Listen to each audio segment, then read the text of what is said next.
Hey folks, how's it going? This is Iron Seagull here, back with another My Sims 4 wishlist video. So, Tiny Living stuff released a few months ago, and since then there's been no small amount of tiny homes on the gallery. I've downloaded quite a few, and it makes me wish we had a world that was designed around Tiny Living. Even though nothing's stopping us from putting tiny home residential lots in the worlds we already have, I couldn't stop myself from thinking, what if we had a world based around a community of Sims living in these more modest types of homes? So this episode will be about my ideas for how a tiny living based world could look. I would have it be based around a medium-sized town with rural areas, which we don't have much of in The Sims 4 yet. Since we already do have so many worlds based in America, I'd rather have this one be in Europe. Perhaps Northern Europe, which wasn't really covered by Windenburg in Get Together. Since Tiny Living's furniture is inspired by the Hygge, which I just have so much trouble pronouncing all the time, style which is Danish, somewhere in Denmark would make the most sense for the look, I think. Since I'm not aiming for a city with this one, I did not think Copenhagen would fit with what I'm going for, even though that's what everyone knows. When looking through the towns and cities in Denmark, Varde caught my attention. It even has "We in Nature" as its motto for the municipality to emphasize its rural atmosphere, and I think that does go along with Tiny Living. Varde is located towards the southwestern corner of the country. It's very close to the North Sea, as well as the Varde River. Seeing it in images reminds me of that classic European feel, which I'd love to see more of in this game. Of course, there is a lot of natural beauty surrounding it as well, which I will take some inspiration from, especially considering its close proximity to the North Sea. Worlds in The Sims are never meant to look exactly like a specific location, but I think it works well as a starting point. Since 3 seems to be the most districts you get per world nowadays, and this one isn't meant to be a huge place, 3 is what I'll be sticking to. The first district would have 4 small rural lots, most of them near a river, great for fishing that your Sims can also swim in. There would also be old animated windmills in the background to help make this district stand out. Around the middle of this district would be a community garden with a variety of different plants growing.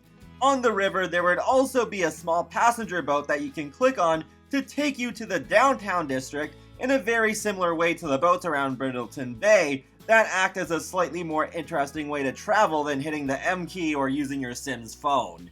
The downtown district would have an old-fashioned European style and be pretty compact.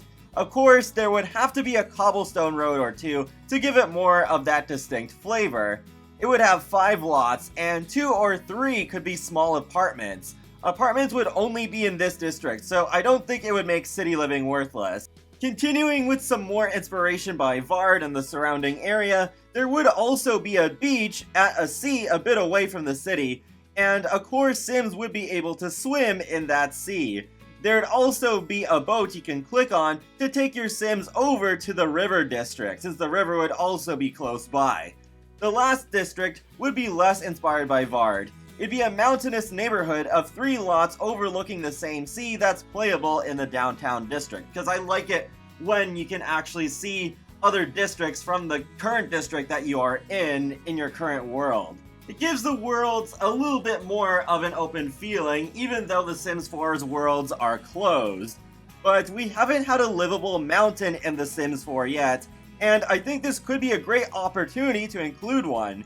The views would be nothing short of stunning, bringing the small community closer together to enjoy the sunrises and sunsets. If you have seasons installed, the overall climate would often result in either cool or warm temperatures. Hot days would be extremely rare. Cold days would be somewhat rare, but more common than hot days. And there would be quite a bit of rain, maybe not as much as Brindleton Bay, but there would be more than usual. I admit, what sort of pack this world could go in is pretty tough. I had to take more time than usual to think about this. I know it would not go well with farming because farming typically goes with larger lots. I was thinking maybe in a Generations expansion pack, but if a pack like that came with the new world, I think most people probably expect an American middle-class suburban location, but maybe a Danish world could defy those expectations in a good way. A Hobbies expansion pack could be another possibility, though most of the hobbies would have to suit smaller spaces, I think. Except for maybe in the downtown area where there'd be a venue or two that'd be bigger lots.